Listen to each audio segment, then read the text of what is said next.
নমস্কার সবাইকে।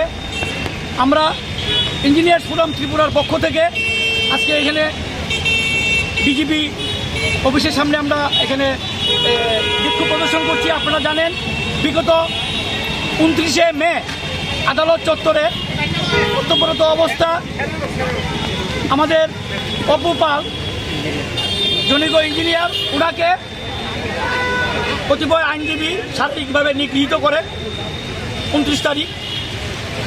আমরা পরদিন দপ্তরের যিনি প্রধান আছেন ওনার কাছে আমরা দেখা করেছি যে যারা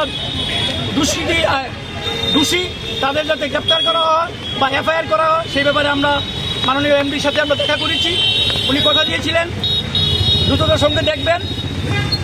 সেই অনুযায়ী 31 তারিখ পশ্চিম থানা এফআইআর করা হয়েছে। আজকে 3 তারিখ এফআইআর করা সত্ত্বেও যারা প্রকৃত দোষী তাদেরকে গ্রেপ্তার করা হয় নাই। আমরা সোশ্যাল মিডিয়ার মাধ্যমে দেখতে পেয়েছি জনিত আইনজীবী যিনি বার কাউন্সিলের সভাপতি মৃণালকান্তি বিশ্বাস মহোদয়, ওনাকে আপনারা সবাই চিনেন, আমরা সোশ্যাল মিডিয়াতে দেখেছি। আমরা চাইছি যারা প্রকৃত দোষী পুলিশ প্রশাসন যেন তাদেরকে শনাক্ত করে অতি দ্রুত গ্রেপ্তার করে এবং আইন অনুযায়ী যেন ব্যবস্থা নেয়। আপনারা জানেন আইন সবার জন্য সমান, ছোট বড় এখানে নেই, ধনী দরিদ্র নেই। ভারতবর্ষের 2টা রাজ্যে এখনো বর্তমান এবং প্রাক্তন মুখ্যমন্ত্রীরা জেলে আছে। আমরা চাই আইনের পথে চলক, যারা প্রকৃত দোষী তাদেরকে যেন গ্রেপ্তার করে শাস্তি করা হয়, এটাই আমাদের আজকের দাবি।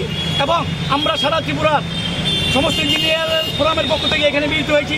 শুধু আগরতলা যারা কর্মরত তারা আমরা বেছে নিয়েছি মধ্যাহ্নের যে টিফিন আওয়ার 1টা থেকে 2টা, এই সময়টাকে আমরা বেছে নিয়েছি যাতে অফিসের কোনো কাজের ক্ষতি না হয়।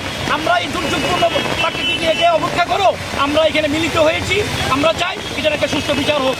যদি তারপরও গ্রেপ্তার না হয় তাহলে আপনাদের কি পদক্ষেপ থাকবে? আপনারা দেখেন এখানে 150 থেকে 200 ইঞ্জিনিয়ার এই প্রাকৃতিক দুর্যোগকে উপেক্ষা করে কিন্তু হয়েছে। এটা তো মাত্র একটা ট্রেইলার, পিকচার তো আমি বাকি, এটা শুধু আগরতলার। আপনারা দেখবেন আগামী দিনে আমরা কি করি, আমরা সেইভাবে আমরা প্রস্তুতি নেব।